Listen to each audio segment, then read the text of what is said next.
Alto car Takari कॅनलमध्ये पडून तासगावमधील 6 जण जागीच ठार, 1 जण गंभीर जखमी। वर्जेगल्ली तासगाव येथील अभियंता राजेंद्र पाटील यांच्या कुटुंबावर काळाचा घाला। अल्टो कार ताकारी कॅनलमध्ये पडून तासगावमधील 6 जण जागीच ठार, 1 जण गंभीर जखमी।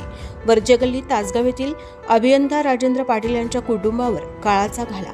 2 मुली पत्नीसह नात राजवी हिच्यासह वाढदिवसासाठी गेले असता कवटेमंकाळ येथून परतत असताना हा काळाचा घाला। मंगळवारी मध्यरात्री 12:30च्या सुमारासची ही दुर्घटना।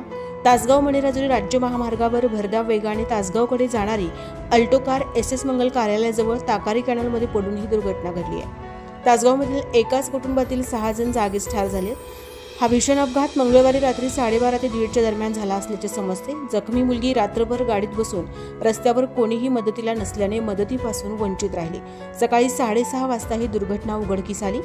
मृत आणि जखमींची नावे: अभियंता राजेंद्र जगन्नाथ पाटील वय वर्ष 60, पत्नी सुजाता राजेंद्र पाटील वय वर्ष 55, मुलगी प्रियांका अवधूत खराडे वय वर्ष 30, नात ध्रुवा वय वर्ष 3, राजवी वय वर्ष 2, कार्तिकी वय वर्ष 1, जखमी मुलगी स्वप्नाली विकास भोसले वय वर्ष 30, राहणार कोकळे।